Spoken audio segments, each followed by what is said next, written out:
What's going on YouTube? Washington. This is Marty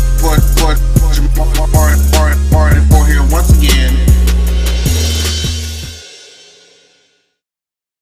Hey, what's going on YouTube? This is your boy Jamarty 4 here once again, and I'm here to start a brand new segment on the channel where I start reviewing a new show that I've actually been watching all 3 seasons, and that is Braxton Family Values. Now, I went back and forth a lot of times in the past on whether or not I would review this show, or would this be a show that I would just watch and enjoy for myself without reviewing it.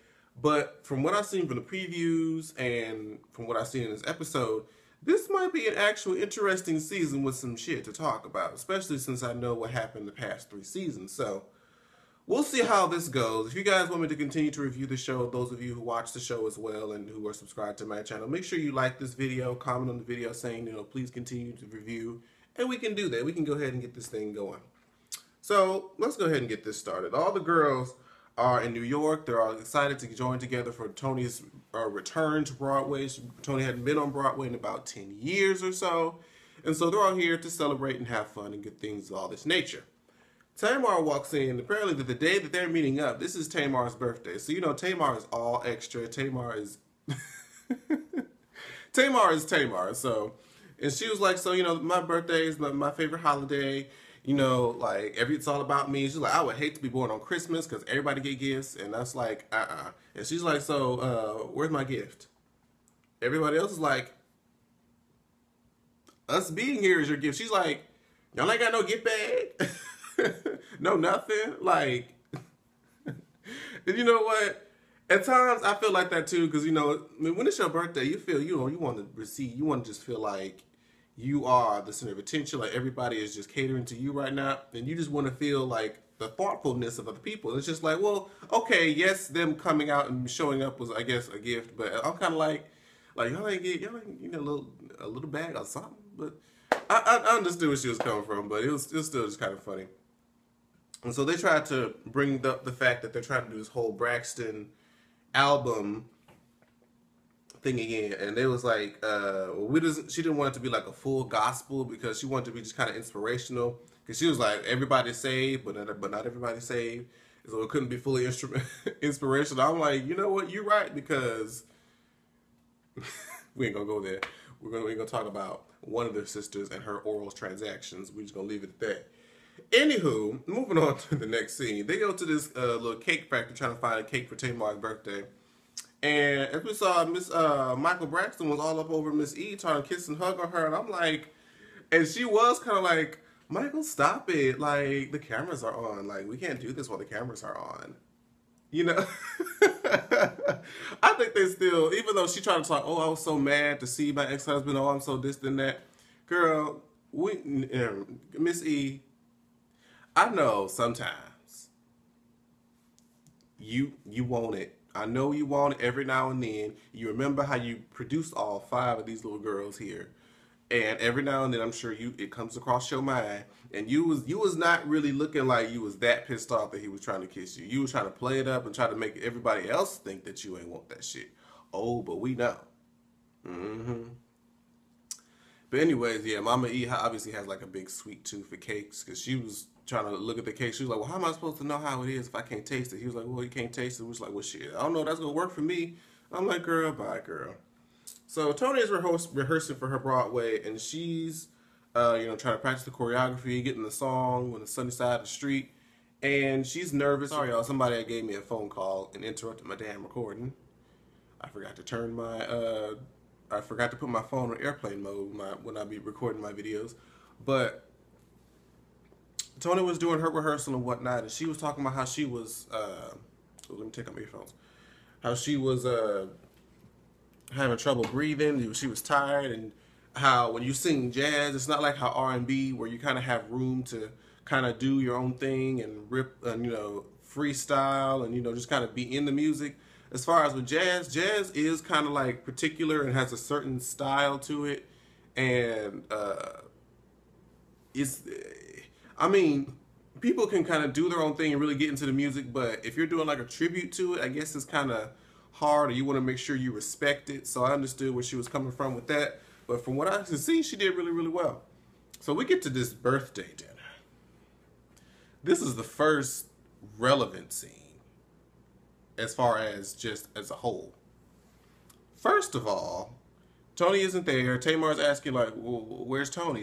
And they told him that she had like a relapse or a flare up of her lupus.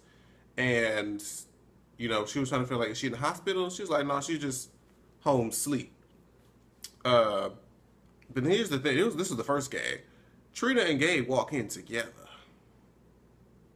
Not only together, but they kiss and feeding each other food and shit. I mean, girl, Trina, I don't know what to say, because I haven't been in that type of position where you've been together so long and you've been through so much publicly and still managed to iron it out and just say, baby, we're going to do this. I can't say I've been in that type of position yet, so I'm just looking at her like, girl, I guess. And Tamar was like, well, shit, I didn't know. Well, shit, here, bitch. So y'all working it out and get it together. And Tawanda was like, oh, Trina and Gabe, they'd be surfboarding. And I'm like, I was with Tamar. I'm like, ew. I don't want to think about, girl, no. No, ma'am.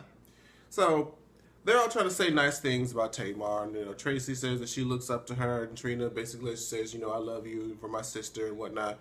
And Tawanda was like, I ain't with all that mushy shit. But, you know, I still do love and care about you. Even though we have consistent fights, you know, I think we do that because we love each other. And, you know, Tamar was like, oh, you know, that was so nice. And, you know, I felt really loved and things of this nature. So, but this is where some fuck shit happens. So Tamar is asking, you know, anybody else have anything to say? And Tamar's friend, and his name was Charles, said something along the lines of he's known her for about 15 years.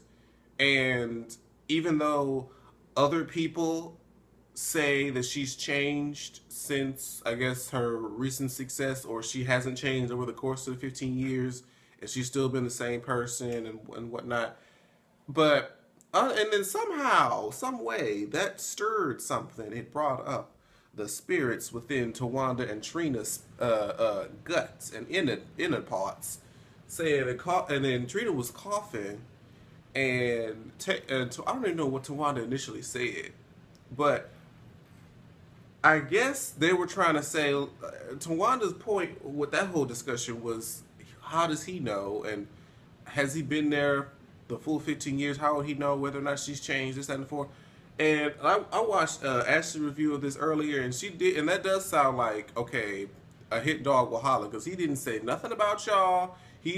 All he said was other people have said that she's changed, and a lot of people, publicly, fans, the media, in a sense, could say that they could feel like they changed. They can have that opinion. And that's probably who he was talking about. He didn't say nothing like, he didn't look at y'all direction. He didn't say it in a shady way. He didn't say it like some people, you know, he didn't do it like that. He said, you know, people say that this, that, and the fourth, and, you know, I've known her for 15 years. And I don't know what Tawanda's whole deal was. Did you take that as shade? I don't know. I just feel like Ashley said, if you feel a certain way, then that probably means that it stirred something in your spirit as truth. So, but that whole thing threw me for a fucking loop. I was confused.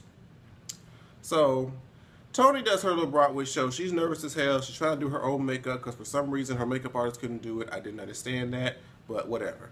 So, she gets on stage. She says she's nervous about the dance steps. She talks about how in jazz, it's not like the spotlight follows you. You have to stand where you're supposed to be. Remember the steps. Remember the words.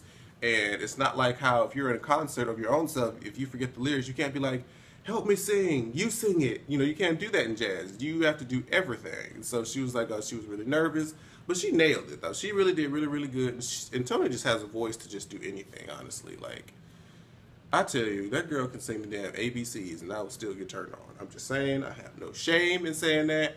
It just is what the fuck it is.